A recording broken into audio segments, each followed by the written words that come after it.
ask a show of hands, how many people were here to see Reverend Jerry Troyer last week? Okay, how many people went to his workshop afterward? And how many people would like to see him back again? That is wonderful because he has offered. He has said he is happy to come anytime I need a break, anytime I'm out of material. So, yay, Reverend Jerry's going to come back. So that is a wonderful, wonderful thing.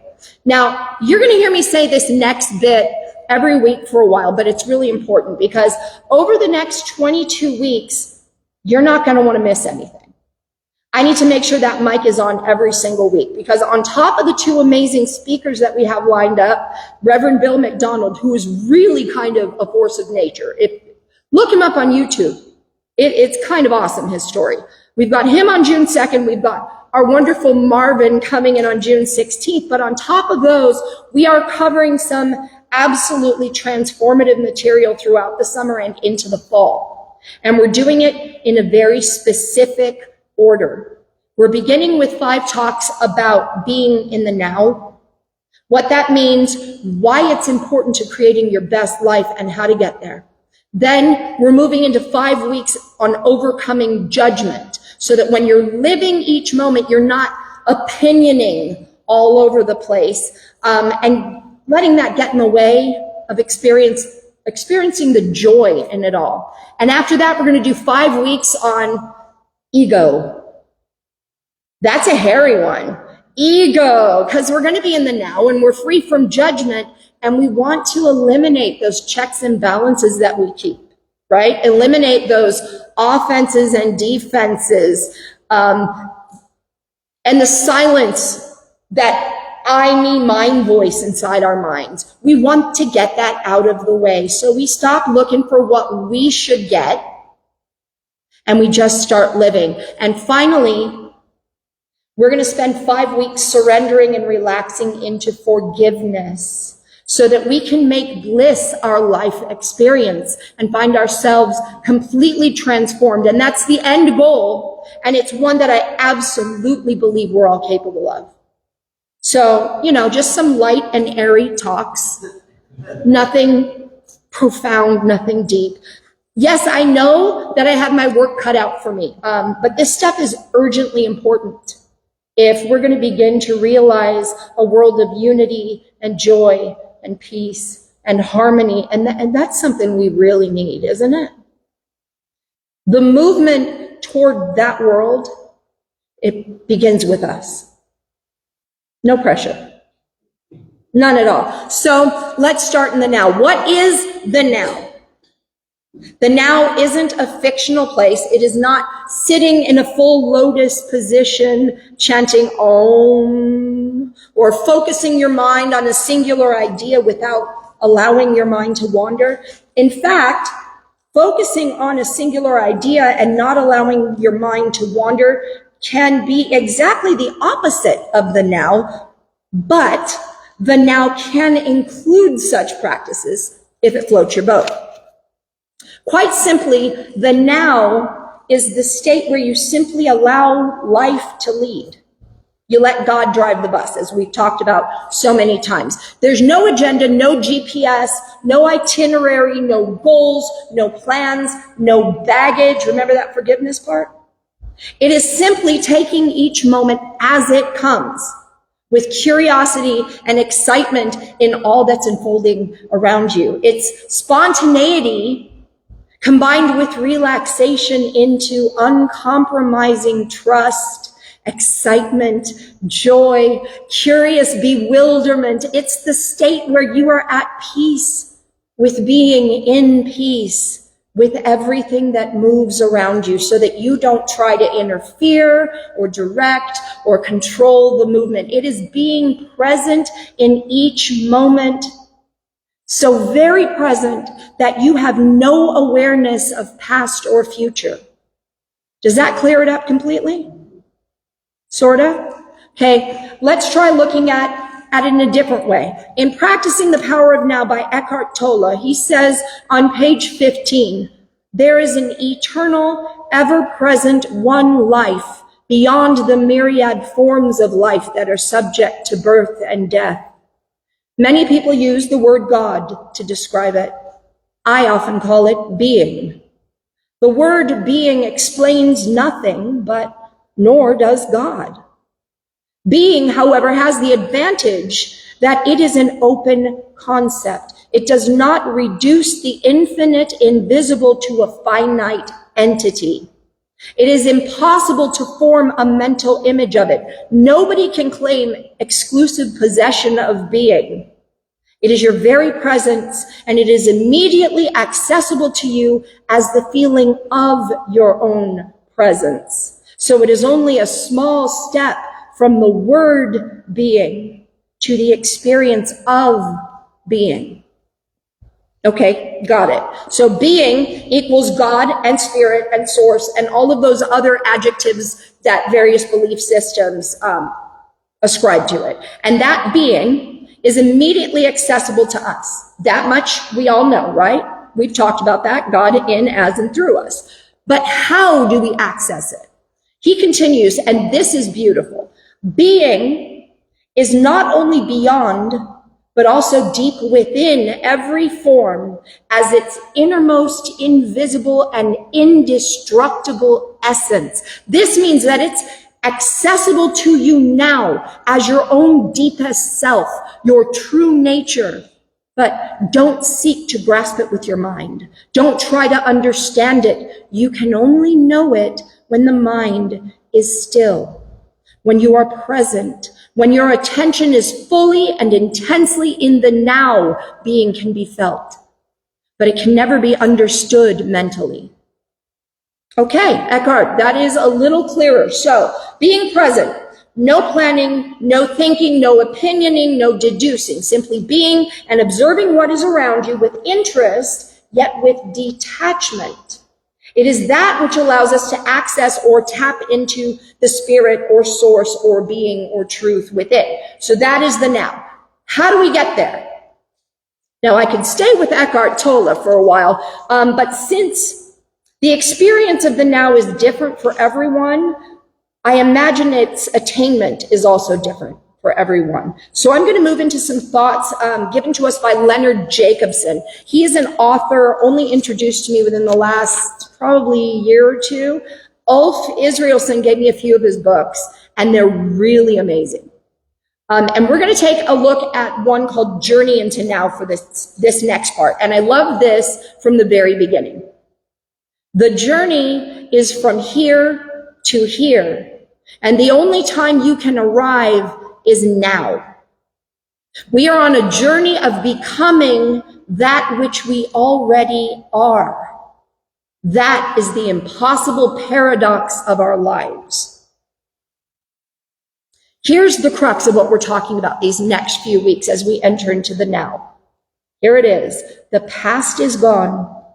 The future never arrives. In truth, there is no life outside this moment. There's a little slip of paper with that saying in your program. And I'd like you to take it home and put it up someplace where you're going to see it throughout every day as we go through these next 5 weeks and onward. And realize that truth every time you pass it.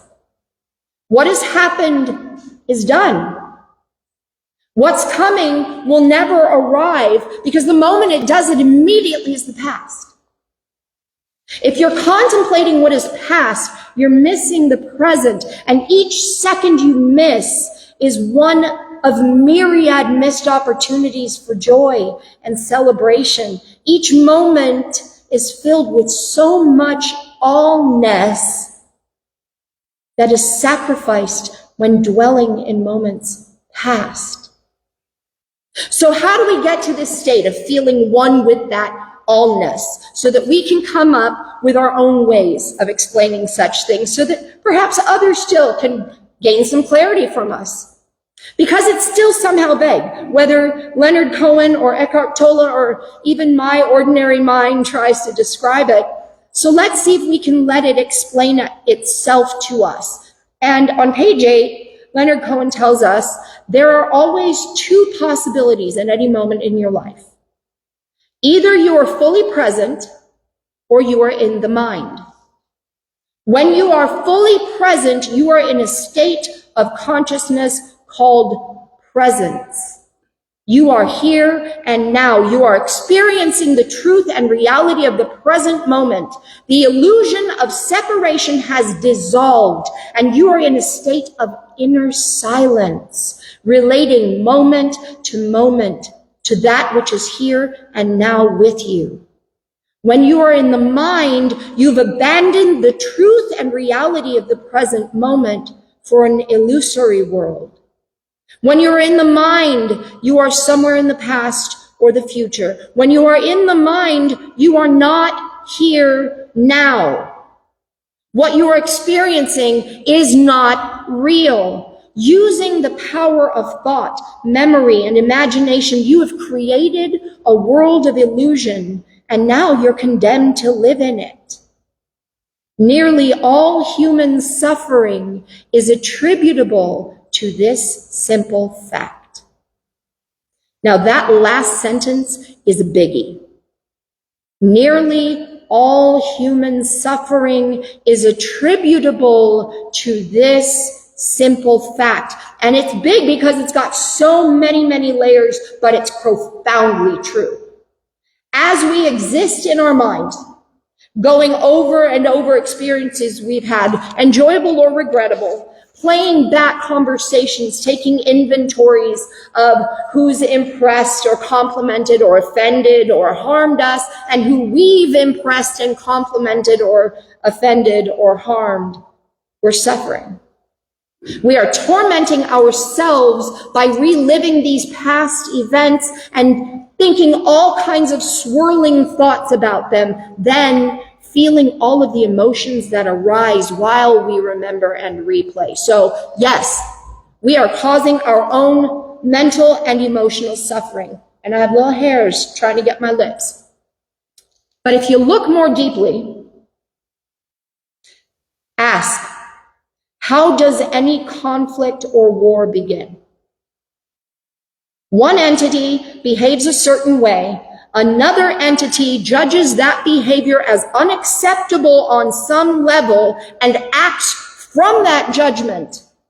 The other party, having been acted upon, judges that behavior as unacceptable and acts out from their judgment. And all of this, egos feeling offended, minds thinking thoughts and coming up with ways to counter these judged offenses, then acting out these ways, all of it gains momentum and attention until there are so many egos involved, each with their individual judgments and actions and reactions, that destruction is happening all the way up to a global scale.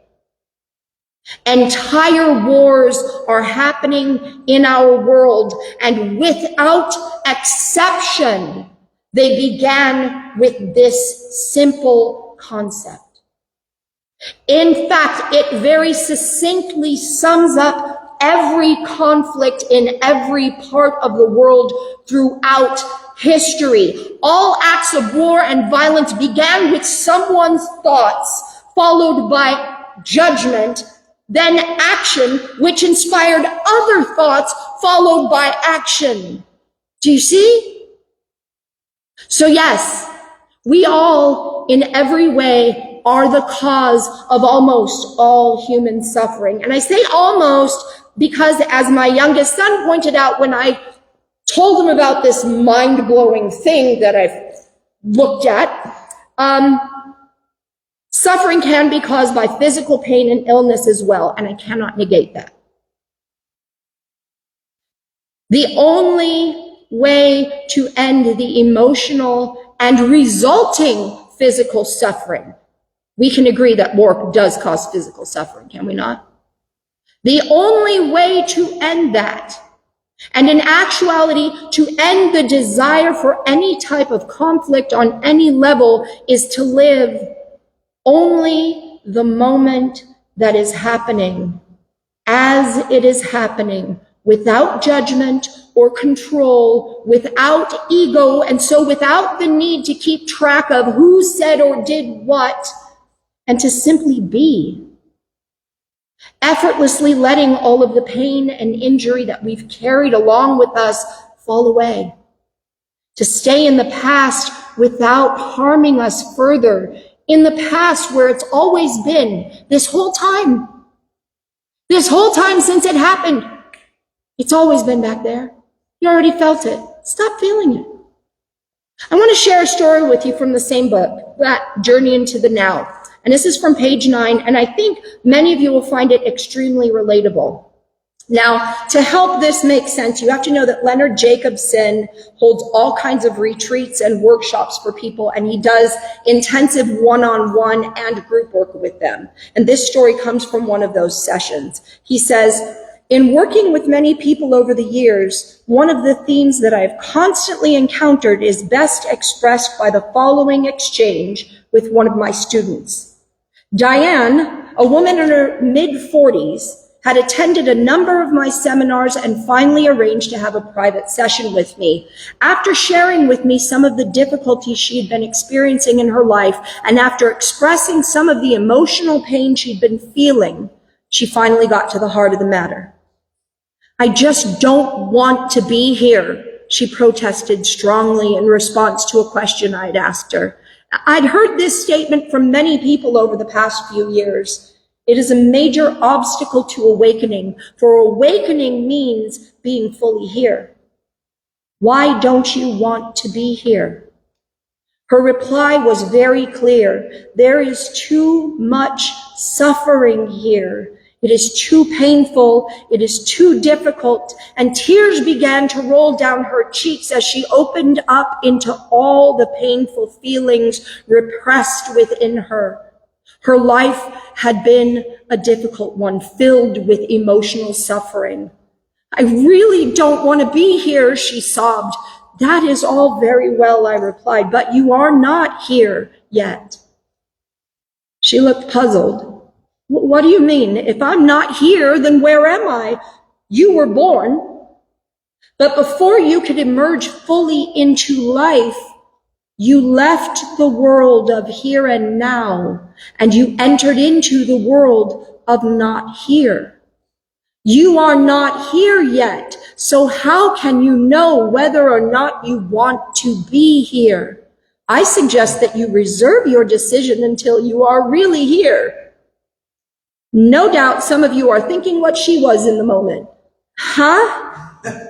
Right? I don't understand, she said. If I'm not here, then where am I?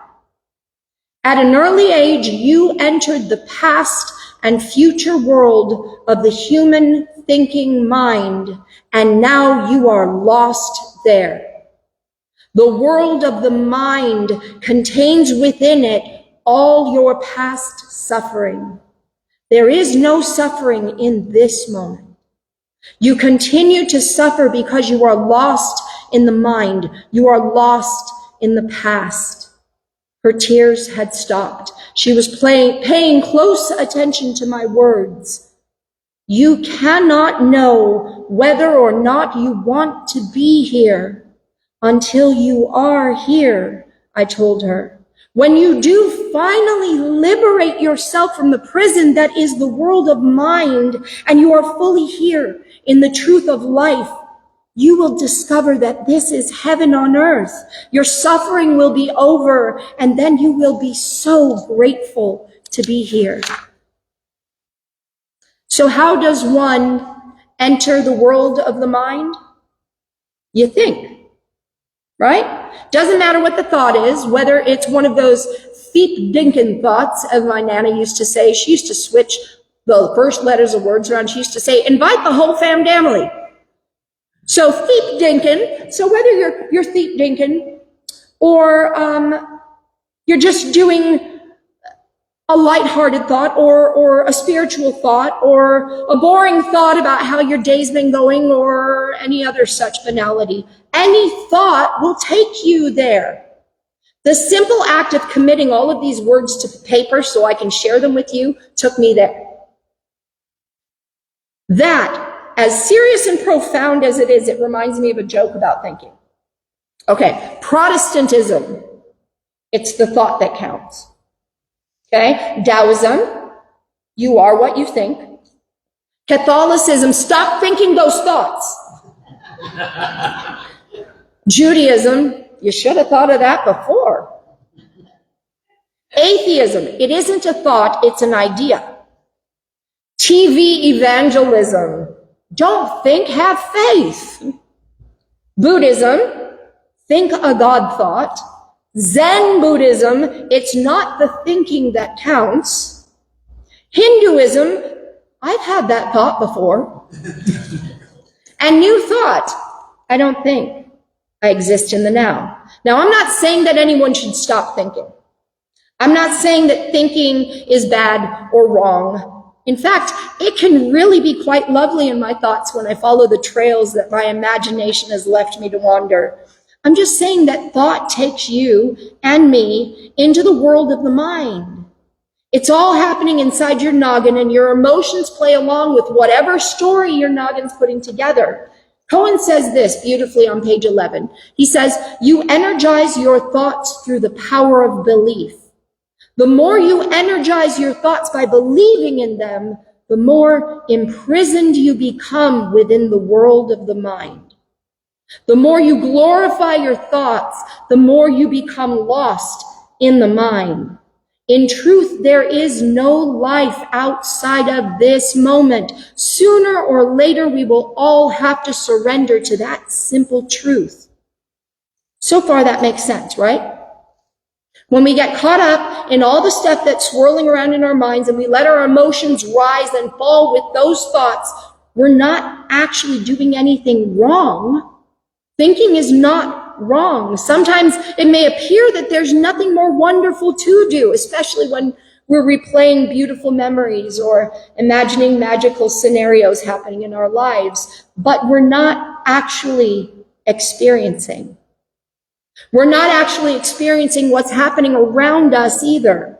We're thinking about what it feels like, not experiencing what life feels like. Friday afternoon, my dad walked across the campus to the bookstore to bring over a few books that he thought I'd be interested in borrowing for these talks. He'd been in his old office sorting through stuff and packing up the things that he wanted to take home. And I picked one up, as I'm known to do. I picked it up and I flipped to a random page, and then someone came to the door. So I handed him the book and pointed to the paragraph and said, read there. And when I came back, his eyes got big and he said, geez, if that doesn't hit the nail on the head, I don't know what will. And he knows exactly what I'm working on these next several months. Living in the now, releasing judgment, detaching from ego, and forgiveness, right? So here is what that random paragraph says. It comes from a book called The New American Spirituality, A Seeker's Guide by Elizabeth Lesser. And I think it'll really help you see what I'm talking about in a personal way, and perhaps even give you a practical approach for touching into the now. On page 291, and listen closely, because if you don't listen into it, you're going to think it's negative at first blush, and you're going to miss the beautiful point entirely. Okay, she says, every day you can practice dying. You can find countless ways to die before death. Grist for the mill is everywhere. Things in your life that seem out of control, anything that makes you insecure and anxious because of its uncertainty, its strangeness, all kinds of change and loss. Do an experiment right now. Become aware of something in your life that is making you feel out of control, fearful, worried, some anticipated event or chronic condition that, for better or worse, is in your life right now. Something that your will and your worry can no longer alter. You can't turn back the clock or press a delete button on this one. Perhaps it's that your child is leaving home, or that your job is changing, or your body is aging, or your parent is dying, or maybe it's something less tangible, something that just isn't turning out the way you wanted it to, or the way it was supposed to be. Whatever it is that's making you afraid of change or loss or death, let it engulf you right now. Imagine it as a swift and broad river and yourself in the river, floating, traveling, moving along in the waters of change and loss. Tell yourself that you do not know what the outcome of this journey will be. For just a moment, give up thinking that you know where the river is taking you or should be taking you.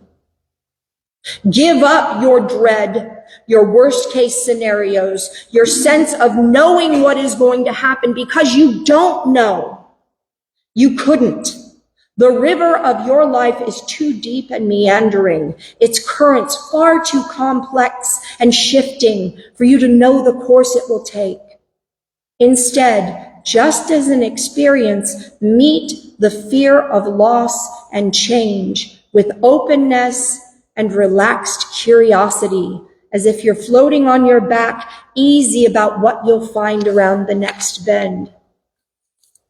Sufi maestro and mystic Hazrat Inayat Khan said, "I consider every loss in life as the throwing off of an old garment in order to put on a new one, and the new garment has always been better than the old."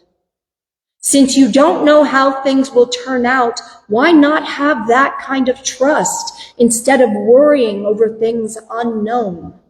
Why not assume that the new garment will indeed be better than the old, that right around the river bend is something new and splendid awaiting? Ask yourself, are you gripping too tightly to each old garment? Then let go of the grip a little. Are you afraid of each new garment? Try not to anticipate the future. Let the old garment slide off and trust that the new garment will fit you even better. And practice this over and over until fear of the unknown and escape into the mind turn into faith in the now that is born from experience. Once the soul has been able to feel itself, its own life, independently of its garb, says Inayat Khan, it begins to have confidence in life. I want to offer you an exercise to help you surrender those thoughts in your worried mind so that you can move into the moment without fear. Most of you are familiar with the burning bowl. We use it a couple of times a year routinely, right? Well, the new one that I've been promising, it has been mounted and it is in the bookstore and it is ready to go. And here's how I'd like us to incorporate it into our practices for these 5 weeks of Finding the Now, and probably throughout the next few months. So I want you to pay attention to where your mind is going during each week of the next 5. What are the thoughts, the worries, the situations, the past scenarios, the replayed traumas? What are those thoughts keeping you in your mind? Pay close attention and then write each one out, knowing that as you do so, you are prepared to release all of the emotional attachment you've been holding about it. Then bring those pages in and tell me to fire up the bowl, and then mindfully, with focused intention, burn each one, knowing that as it is released into the fire, you release all ties to it. Right? You release it to be only what it is and nothing more. You release its control over your mind and emotions, its control over making you believe you have control. And if it keeps coming up, write it out again and bring it in again and burn it again and again and again. There's no cap on this exercise. So keep going until the emotional attachment is gone. So you've stopped planning for all the possible what ifs and you're allowing life to unfold as it happens. And after getting rid of all of that clutter tying you to your mind state, you can easily turn into every moment as it happens. Imagine how easily we can step into the business of actually living when we surrender our attachment to the stuff in our worried, frightened mind. Let them go and enter into the moment. And I want to close with this inspiring insight from Osho. He said, "Life is a mystery. The more you understand it, the more mysterious it becomes. The more you know, the less you feel that you know. The more you become aware of the depth, the infinite depth, the more it becomes almost impossible to say anything about it, hence silence. One who knows remains in such awe, such infinite wonderment that even breathing seems to stop. Standing before the mystery of life, one is lost completely. It is my sincere wish that we may all stand in awestruck wonderment each present moment as we continue to work together toward life in the now. Thank you.